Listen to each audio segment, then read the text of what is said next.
What's up everyone, this is Scher talking, welcome back to my channel. Today video we'll be doing a review of the Battle Festival Bertrand banner. We talked about Joe's banner before, now we're talking about Bertrand. Once again I have to warn you guys, there are 3 featured styles, 1% for each, meaning that to get a double S drop you still have a chance to get an off banner and this can hurt. Nonetheless, let's start talking about Bertrand. So far we have 3 different versions of Bertrand in the game. The first one drops from story, called Archfiend Illegitimate Son. Then the top one, the Cute Bearing Brother, is an UDX exclusive style, very nice for farming. Then there is Destined to Live, the current one that has higher STR, higher endurance, similar dexterity, a little inferior agility, higher intelligence and inferior will.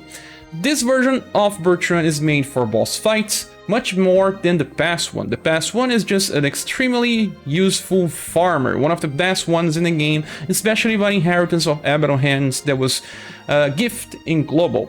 Now the current one is good for boss fight as he is, but he also gives access to a very important spell to the UDX version.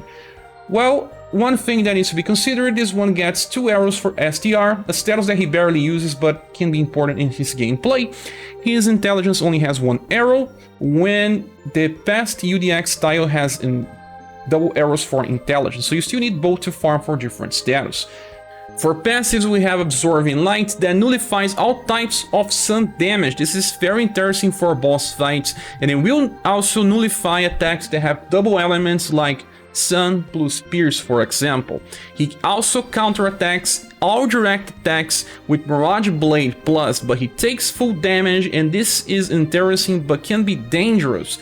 You can try to increase his damage or use him in a formation that increases resistance and buff his defenses to counter, or you can just use Global X and press shield in a formation like the multi-counter one, where he can just keep countering only after many enemies. That makes sense since Mirage Blade Plus is an AoE attack. Remember that also in Global it was buffed for B damage. So we have 2 different effects. If it was just for Sun, it is interesting. Remember that we have Mirza that negates darkness attacks, and now we have Bertrand that negates Sun. The second passive is Breath of Invigoration. This one we are seeing a lot in recent units. It recovers a small value of HP, that should be around 130 or something, and also 1 BP. This helps him in some different cycles. The last one is Fired Up 6, that increases damage by 30%. So in the end he has 30% increase in damage, 1 BP when he attacks with a small heal, and also a chance to counter all direct attacks aligned by nullifying some damage. It's also worth to note that when he counters with Mirage Blade, he will also trigger Breath of Invigoration, getting 1 BP and recover HP. So you will be able to use some of his other powerful skills more often if you counter too much. Now we check his skills inside the game. Okay, the first one is Frostbite. Remember that Bertrand is a mage, he keeps his words, but it's all about intelligence, at least for Frostbite. It's just similar to his past UDX style, but with different elements. There is Shadow plus Heat, now is Shadow plus Cold, so you can choose which one you want. It's a 0 BP spell, so that means that he doesn't need to use normal attacks, never. And it works well because his normal attack does not buff intelligence like other mages, since it is just a slash normal attack. Then the second spell, it's pretty important. This one is called Frostquake, and it's Shadow and Cold damage in AoE with B power. And by himself he can use this on turn 1 and turn 3, or turn 2 and turn 3, and the damage will be pretty amazing by the way it is. But this is even better with his UDX style that I'll be explaining a little better. And this combination is pretty interesting, Cold and Shadow, so you can hit different weaknesses. Then the last attack is called Dominant Blaze, and this attack here is not so powerful, but it carries a very interesting value for boss fights. It's 9 BP, double S power, and recovers his HP by very large effect, meaning that he will get back to full HP every time that he uses this. Because he gets 4 BP by a turn when he attacks, that means that usually if you skip 1 turn and you want to heal back, you have this skill available, and the cost is not so bad. Now returning to our srsdb.com. By the way, what can you use in a boss fight? Let's say that you wanna face multiple enemies and Frostquake seems good. it costs 8 BP, but then you get 4 by a turn. It means that he would just use Frostquake, Frostbite, Frostquake again, so he can just keep this cycle doing damage against multiple targets. He does not self-buff his intelligence, so he will need another character like Bertrand to buff his intelligence to increase the damage output, but the cycle is nice. Wish it was a 0 BP AoE spell, but well, it's asking too much. And then you can just use, like I said, dominant plays in some scenarios, but if it's just one boss, you will have to cycle between Frostbite and dominant plays, and he will just most of the time stay close to full HP because of the cycle, but the damage won't be so amazing in long fights compared to other units like Barthélemy that can do much more than that. There are some options for inheritance to this Bertrand. You can just inherit Flame Whip Plus and just keep the cycle going between Frostbite and Flame Whip Plus, because it's 8 power, it's actually pretty good for only 5 BP, but the enemy has to be weak to both elements. Now he also has access to Aqua Drop, that's a 3 BP AoE spell. The good part of this is that you can open with Frostquake and just use Aqua Drop 2 times in a row, so he farms well when you just need hold. Or you can just get Abaddon Hands, but then you'll be locked out for another AoE in a 3-turn cycle. So it's not so good. Abaddon Hands, it's a C power 21 modifier, pretty close to B with heat and shadow damage.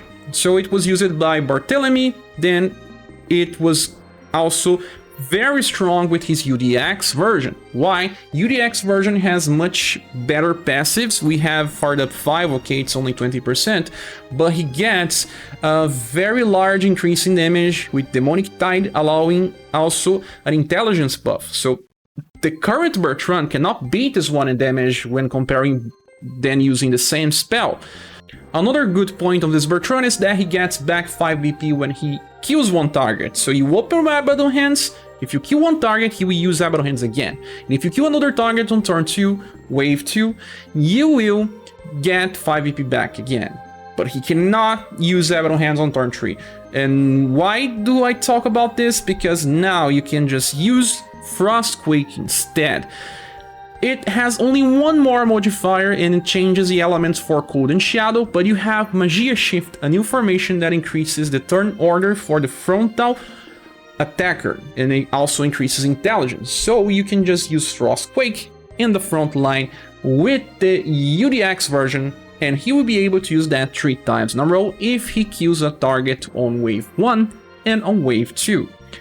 So this guy is pretty powerful. Using that attack can lead him to kill all 3 waves by himself with 3 AoE attacks that he was not capable of with just Abaddon Hands.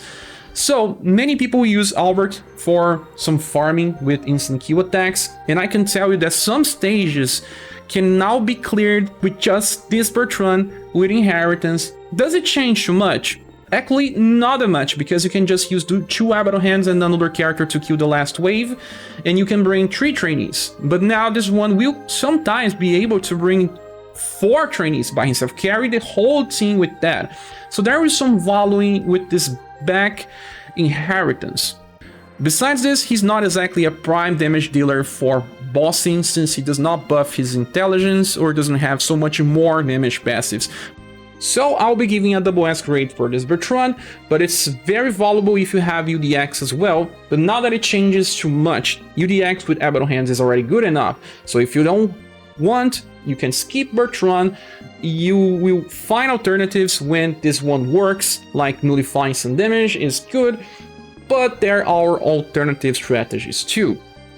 Now it's time to talk about Snowy Genryu, the dragon that belongs to Bertrand. Has the same name as Genryu, but it's not the same. There are different dragons and they cannot interchange inheritances.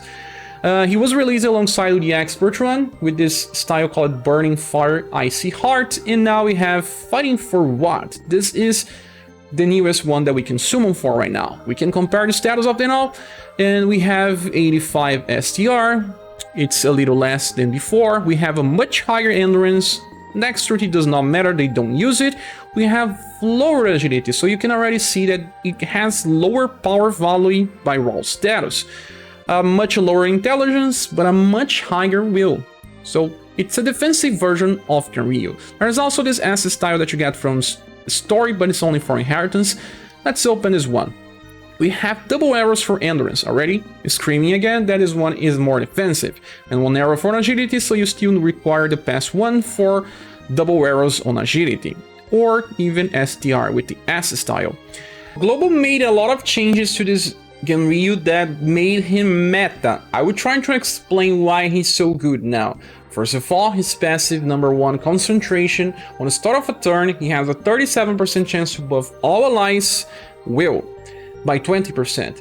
So this Genryu is mostly used in boss fights, and this can help him in evasion strategies so that you get a high will. So bosses that have support skill that try to inflict status augments will fail. In emergency situations, if you get hit as well, the damage will be lesser. Since it's a will buff is more interesting than just, you know, Lee's passive where she just decreases damage for 1 turn. Will buff will stay, at least, even with decreased values, it lasts for 4 turns. Then the second passive is R1 Defense 6, when attackage damage will be reduced by extreme effect. We have the same passive as Mariah, that decreases damage by 40%. That's very high values for Genryu. He already has very high endurance and will, even higher than Mariah. Using him in some specific formations will allow him to take very low damage to survive and give support to the team. Then the last passive is Heal Link. On the start of a turn, he has a 25% chance to recover his own HP and 1 random surviving ally.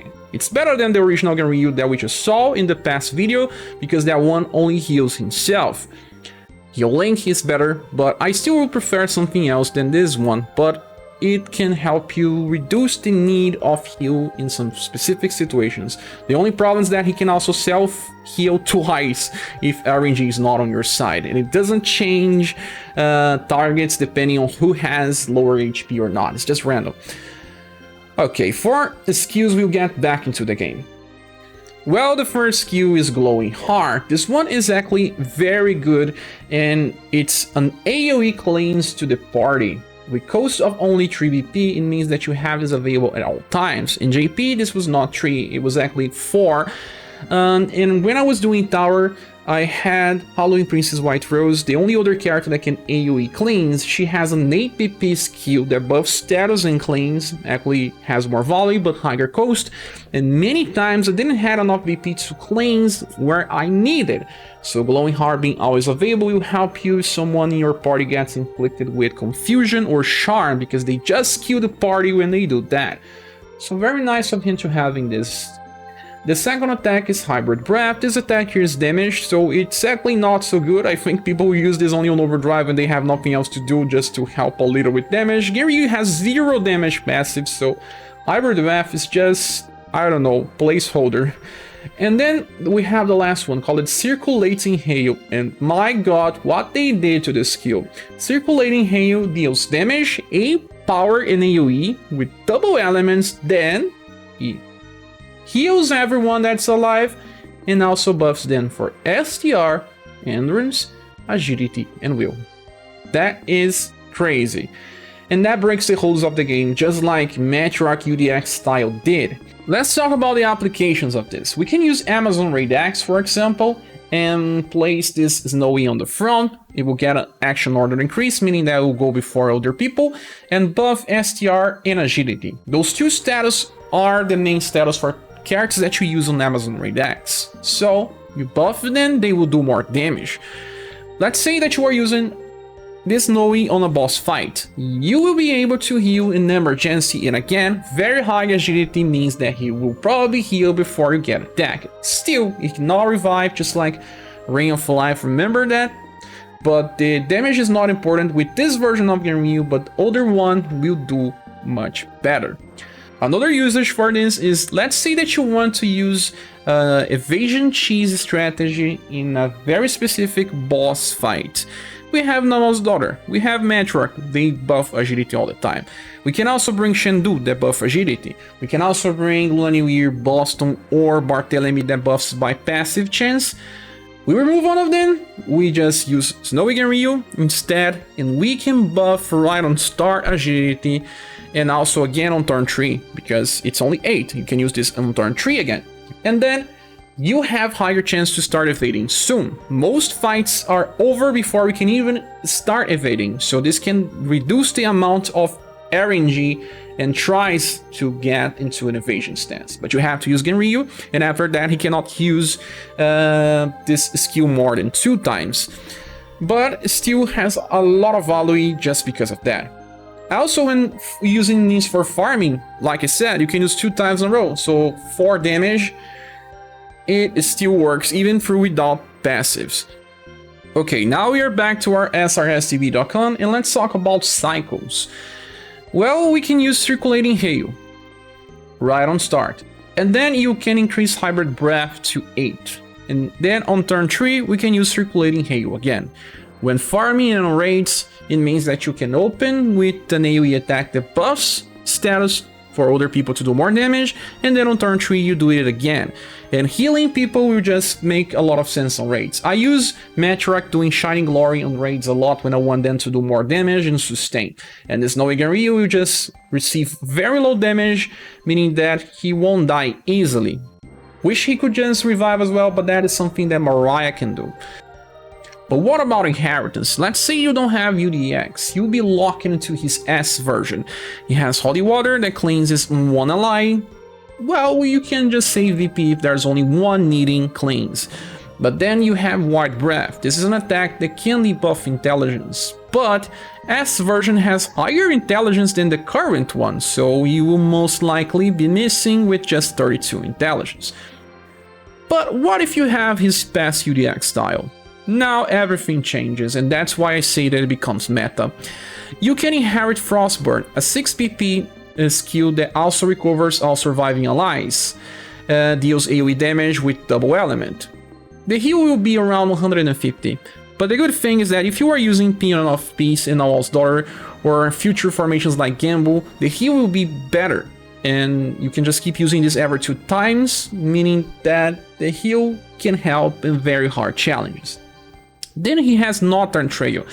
That may be better for him, depending on the boss fight you choose between each of these. It's a single target attack with S power, but pretty close to double S, cold and blunt, and gives defense boost stance to all surviving allies.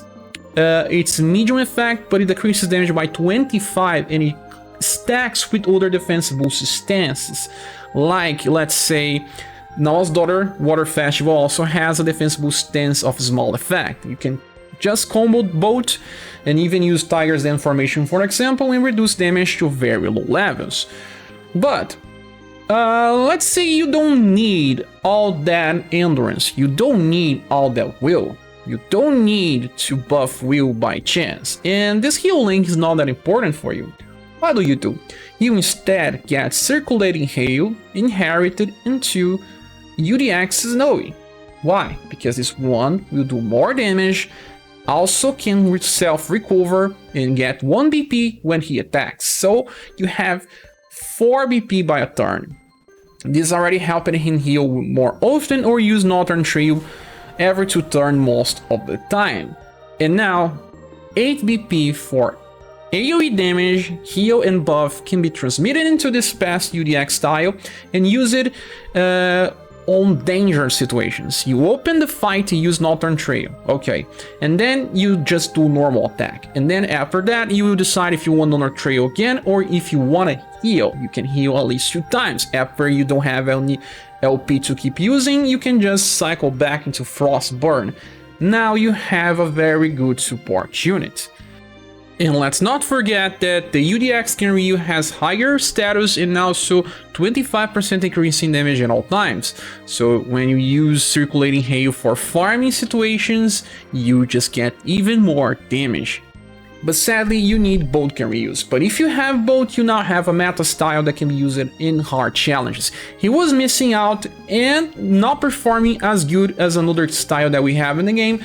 That was Golden Ball. Golden Ball was superior because she could buff endurance to the party and had Shrine Dance that just decreased the damage even further, but she doesn't do damage, barely do any damage.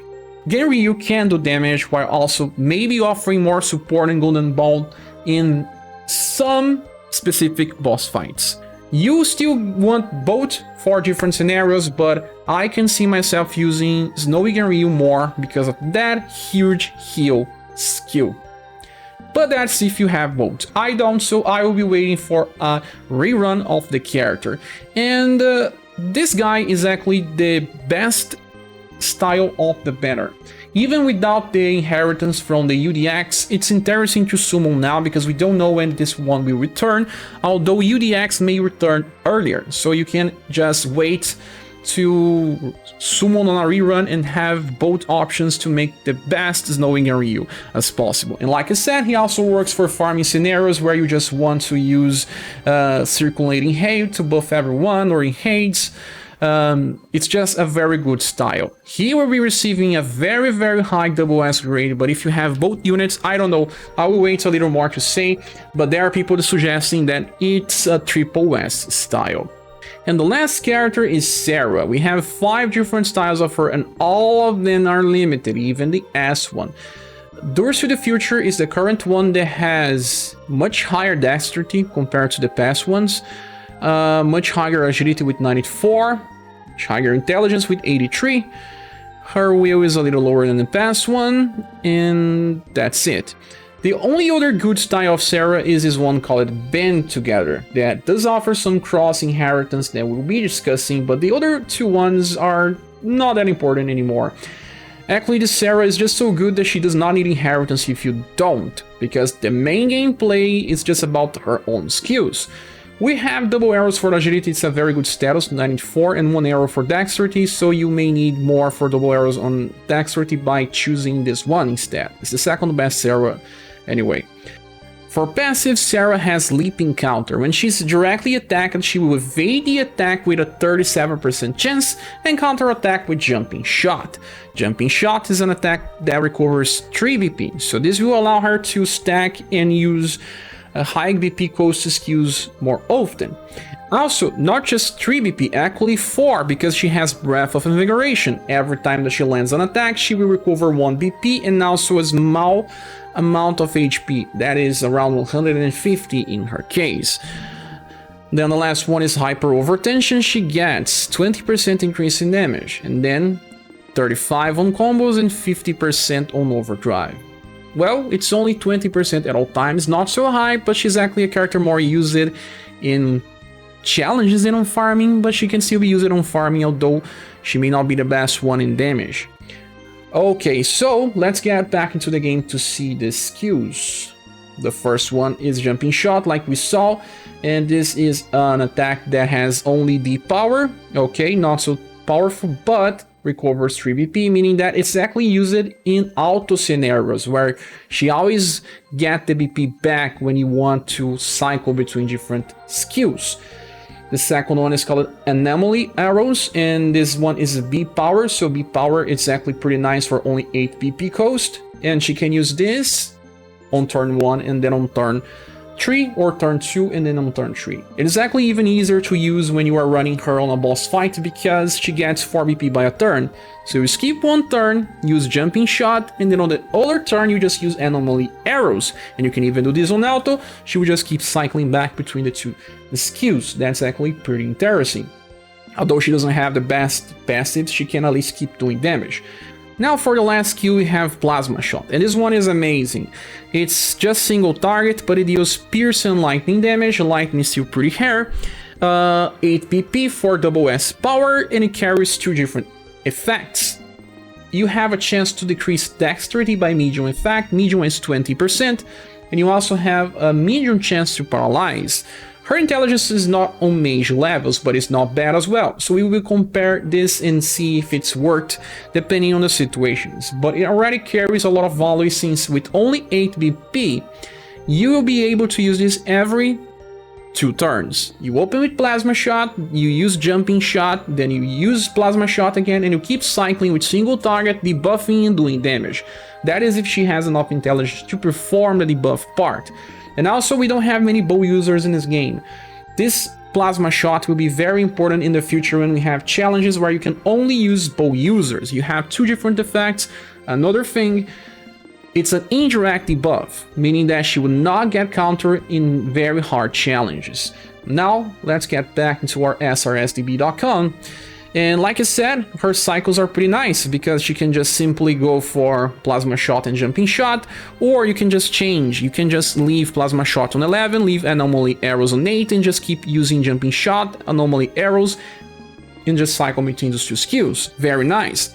Now, you can also do something else. You can inherit from her passive style called Band Together, and inherit Rapid Fire. This attack is double hit, and buffs her dexterity 2 times. You can just get this attack and inherit it here, leave it with 8, and just keep cycling between Jumping Shot and that attack too. This is a very nice situation.